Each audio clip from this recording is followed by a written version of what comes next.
నెలకి 50,000 నుండి 60,000 ఆదాయం రన్ టైలర్ యాప్లో ఆర్డర్ కంప్లీట్ చేసి పేమెంట్ పొందండి. Welcome to IT news. This is Pawan.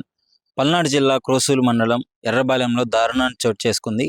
కన్న తండ్రి అతి కిరాతకంగా కొడుకును ముక్కలు ముక్కలుగా నరికి తగలబెట్టి మళ్ళీ పూడ్చిపెట్టడం జరిగింది. అక్కడే ఒక పొలంలోని ఒక పాడుబడ్డ కాలువలో అయితే తండ్రి పూడ్చిపెట్టడం జరిగింది. సో అసలు ఏంటి, కన్న తండ్రి అంటే కంటికి రెప్పలా చూసుకోవాల్సిన తండ్రి పిల్లల్ని ఎందుకు ఈ విధంగా చంపాడు, ఇంత కసాయి తండ్రి ఎలా మారాడు అని చెప్పేసి అసలు వివరాల్లోకి వెళ్తే పోలీస్ వాళ్ళు ఇన్వెస్టిగేషన్ స్టార్ట్ చేసినప్పుడు భయంకరమైన నిజాలు అయితే బయటపడ్డాయి. సో పల్నాడు జిల్లా అంటే పౌరుషానికి పెట్టింది మాటగా మీకు అందరికీ తెలిసిందే. అక్కడ నరుక్కోడాలు చంపుకోడాలు ఎక్కువగా ఉండేవి గతంలో. ఇప్పుడు అవన్నీ సర్దుమణిగాయి, అంతా బాగానే ఉందనుకున్న టైంలో ఇలాంటి కొంతమంది ఇంకా అలాంటి మృగాలు బతికే ఉన్నాయని చెప్పేసి నిరూపించడం జరుగుతుంది. అసలు ఏం జరిగిందంటే, అతని పేరు వెంకటేశ్వర్లు. గతంలో ఆయనకి ఒక మొదటి పెళ్ళి అయింది. పెళ్ళి అయ్యి 2 పిల్లగాళ్ళు పుట్టారు. పుట్టిన తర్వాత ఆమె ఎక్కువగా అనుమానించేవాడంట. ఒక చిన్న కొడుకు, 2 కొడుకులు ఉన్నారు కదా, పెద్ద ఆయన పేరు మాంగ్య నాయక్. అయితే చిన్న కొడుకు ఎర్రగా పుట్టాడన్న కోపంతో భార్యని ఎక్కువగా హింసించేవాడంట. 3 నెలల తర్వాత పాపం మా బిడ్డ రక్తం కక్కుకొని చనిపోయింది. ఎందుకు చనిపోయిందో తెలియదు. రెండో కొడుకు నోట్లోంచి రక్తం కనుక్కొని చనిపోవడం జరిగింది. కానీ భార్య ఏం చెప్తుందంటే, నా భర్తే నా కొడుకుని చంపాడు అని చెప్పేసి ఆరోపించడం జరిగింది. ఆ గొడవలో ఆమె భయపడి వాళ్ళ పుట్టింటికి వెళ్ళిపోవడం జరిగింది. విడాకులు కూడా తీసుకుంది. విడాకులు తీసుకున్న తర్వాత ఈ పెద్ద కొడుకు మాంగ్య నాయక్ నాకే కావాలని చెప్పి తల్లి పోరాటం చేసింది, కేసు పెట్టింది, కోర్టులో కేసు కూడా వాదించింది. కానీ తప్పసని పరిస్థితుల్లో తండ్రి దగ్గరే కొడుకు ఉండాల్సిందిగా నిర్ణయించడం జరిగింది. మళ్ళీ ఇంటికి వచ్చి వార్నింగ్ ఇవ్వడం జరిగింది ఆమెకి, నీ ఇష్టం వచ్చినట్టు కొడుకు కోసం వస్తే మాత్రం నువ్వు కూడా చచ్చిపోతావు అని చెప్పేసి. మళ్ళీ గతంలో ఆయన మీద ఇంకో మర్డర్ కేసులు కూడా ఉన్నట్టు తెలుస్తుంది. వాళ్ళ చెల్లి పాపం మూగ ఆమె అంట, ఆడబిడ్డ వాళ్ళ చెల్లిని అతి కిరాతకంగా చంపింది ఇతనే అని చెప్పేసి అని అంటున్నారు. వాళ్ళ అత్త మామల్ని అంటే ఇతని వెంకటేశ్వర్లు సొంత అమ్మ నాన్నను కూడా ఇతడే చంపాడు అని చెప్పేసి చెప్తున్నారు. ఎందుకు ఆ విధంగా అంటుందంటే, వాళ్ళ భార్య దగ్గరికి వెళ్ళి వార్నింగ్ ఇవ్వడం జరిగిందంట. ఆ దానికి కట్టిన బతే మీ అత్తకు పెట్టిన గతే నీకు పట్టిద్ది, ఇంకోసారి నా జోలికి రావద్దు, నా మీద కేసులు పెట్టొద్దు, నా కొడుకు కావాలని చెప్పేసి నా దగ్గరికి రావద్దు అని చెప్పేసి ఈ విధంగా వార్నింగ్లు ఇవ్వడంతో పాపం ఆమె భయపడి పుట్టింట్లోనే ఉండడం జరిగింది.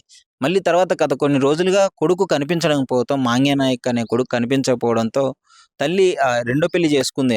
ప్రమీల అనే ఆమెని పెళ్లి చేసుకున్నాడు. ప్రమీల అనే ఆమెని పెళ్లి చేసుకొని ఆమెతో జీవనం సాగిస్తున్న టైంలోనే కొడుకు కనిపించకుండా పోయేసరిలే పాపం ఆమె తల్లి కంప్లైంట్ ఇచ్చింది. సొంత తల్లి కాకపోయినా సరే ఆ ప్రేమ ఉంటుంది కదా, పోయి కంప్లైంట్ ఇచ్చింది.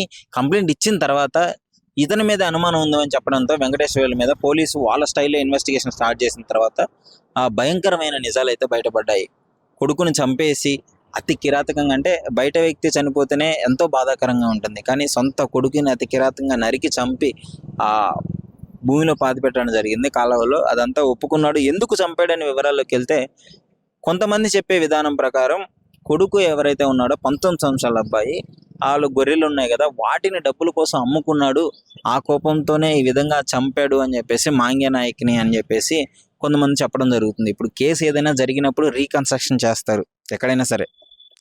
అదేవిధంగా ఎక్కడ చంపాడు, ఎలా చంపాడు అని చెప్పేసి కేసు రీకన్స్ట్రక్షన్ చేయడానికి చూపిస్తాడు ఎలా ఉంది అని. అక్కడికి తీసుకెళ్ళినప్పుడు ఊర్లో వాళ్ళ ప్రజలు, బంధువులు అయితే తిరగబడ్డారు పోలీసుల మీద. వాడిని మాకు అప్పచెప్పండి, వాడికి మేము బుద్ధి చెప్తాము, మాకు ఎంతమందిని ఇంత దారుణంగా చంపాడు, అతనికి కూడా అదే చావు పట్టాలని చెప్పేసి కొంచెం పోలీసుల మీద తిరగబడడం జరిగింది ప్రజలు. మాకు చేసే న్యాయం ఇది ఒక్కటే, మీరు మాకు ఏ న్యాయం చేయని అవసరం లేదు అని చెప్పేసి చెప్పడం జరుగుతుంది. ఇంత జరుగుతున్నా కానీ ఆ వెంకటేశ్వర్లు అనే వ్యక్తి మృగంలా ప్రవర్తిస్తూ, నేను బయటికి రాగానే మళ్ళీ మిమ్మల్నే చంపేది అని అంత పొగరుగా మాట్లాడడం జరిగింది.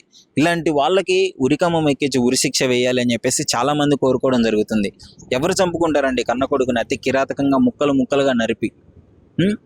ఇలా తయారవుతున్నారు ప్రజలు. అంటే వాళ్ళు బంధువులు కూడా మాకు అప్పచెప్పండి అని అంత కోపంతో పోలీసులు అంతమంది ఉన్నా కానీ నెక్స్ట్ నేను బయటికి రాగానే 3 నెలల్లో బయటకు వస్తా, మళ్ళీ మిమ్మల్ని వేసేదని అంటున్నారు.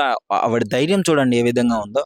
అంటే ఇంత క్రూరంగా, ఇంత విచక్షణ రహితంగా బిహేవ్ చేస్తున్నారు. అంటే కన్న కొడుకుని చంపడము, కన్న తల్లిని చంపడము, చిన్న బిడ్డని చంపడం. అంటే వాళ్ళ తల్లి కలర్ రాలేదన్న ఉద్దేశంతో కొంచెం ఎర్రగా పుట్టాడని అనుమానంతో ఎవడికి పుట్టాడు, ఎక్కడ పుట్టాడు అని చెప్పేసి ఈ విధంగా మాట్లాడడం జరుగుతుంది. ఇలాంటి వాళ్ళ మీద ముందుగానే కంప్లైంట్ ఇవ్వాలి. ఇంత లేట్ చేసి ఇంతమంది చనిపోయిన తర్వాత లేట్ చేయడం వల్ల ఈ చూడు కన్న కొడుకును కూడా పోగొట్టుకోవడం జరిగింది. సో ఇది పల్నాడు జిల్లాలో ఎర్రబాలెంలో అయితే జరుగుతుంది. ఉద్రిక్త వాతావరణం అయితే అక్కడ నెలకొంది. అసలు మీ అభిప్రాయం ఏంటి చెప్పండి? ఈ విధంగా ఇంత క్రూరంగా మారిన వాడికి ఎలాంటి శిక్షలు పడితే బాగుంటుంది?